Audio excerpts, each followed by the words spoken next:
आगे बढ़ते हैं और बुलाते हैं कान्हा जी। कान्हा जी अपना प्रश्न लेकर गुरुदेव के समक्ष उपस्थित हो रहे हैं। नमोस्तु आचार्य जी, नमोस्तु आचार्य जी, नमोस्तु आचार्य जी। ये सवाल जयपुर से मेरे बड़े पापा का है। उन्होंने सवाल पूछा है, गुरुदेव को नमोस्तु नमोस्तु नमोस्तु।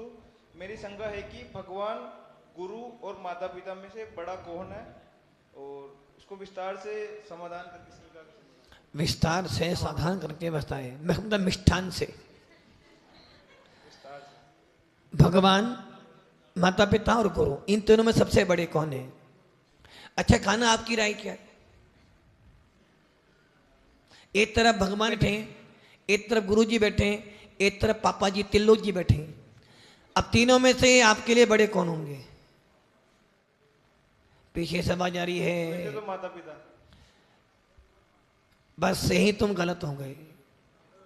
माता पिता स्वार्थी हैं।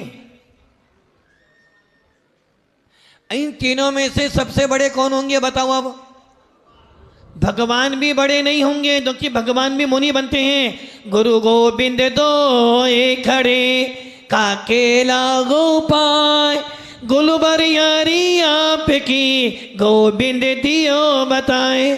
जेतन बिस की बेलरी गुरु अमृत की खान, शीश कटाए गुरु मिले सो भी सस्ता जान। इसे ध्यान रखना, भगवान बनाने वाला गुरु, माता पिता दुलाने वाला गुरु, और ये दागना तीन लोक में मानता हूं मां सबसे पहली गुरु होती है। मानता हूं मां हमें 9 महीने गर्भ में रखती है।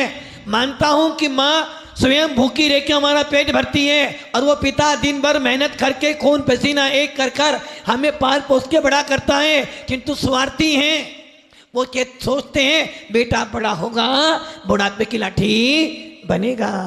किंतु गुरु जो होता है वो कहता भैया इस मोक्ष मार्ग पे आना चाहता है तो अपने भगवान आत्मा को देख।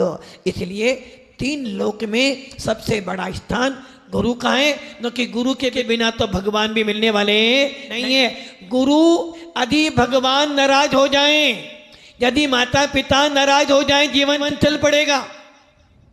भगवान नाराज हो जाएं कोई चिंता नहीं है, किंतु यदि गुरु नाराज हो गए तो सबके सब नाराज हो जाएंगे।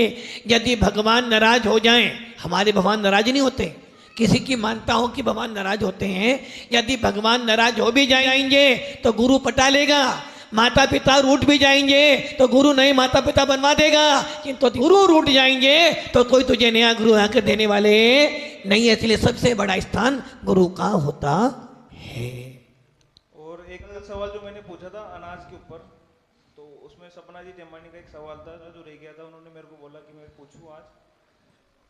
किसी व्यक्ति का नियम था कि वो 6 बजे बाद या कोई फिक्स टाइम के बाद वो खाना नहीं खाएगा, तो उसका टाइम हो गया और उसकी थाली में खाना बच गया था, तो उसने वो थाली किसी बच्चे को 2-3 गरीब बच्चों को खिला दी, तो इसमें उसको झूठा छोड़ने का पाप लगेगा या उसको पुण्य लगेगा? पहली तो रही, ऐसा अटपटा नियम नहीं लेना चाहिए जिसके पीछे तुम्हें कुछ छोड़ना पड़े। फिर भी यदि आपका नियम था तो प्रयास इतना करें कि हम अपनी थाली में उतना ही भोजन लें जितना भोजन हम समय पर कर लें। और यदि फिर भी भोजन बचता है तो कायदा तो ये है कि वो भोजन आपको पूरा फिनिश कर देना चाहिए, क्योंकि झूठा भोजन किसी को देना नहीं चाहिए। इसलिए ये नियम, अरे ऐसा नियम भी मत लो सीमा बांध कर भोजन नहीं करना। आप ये नियम करके रखो कि जितना थाली में भोजन आएगा मैं उसमें से एक दाना भी छोटा नहीं छोड़ूंगा। यदि थाली में ज्यादा भोजन आ जाए तो पहले ही उसको अलग कर दो ताकि दूसरे व्यक्ति उसे भोजन को कर सके। नमस्ते गुरुदेव। इस प्रश्न के पश्चात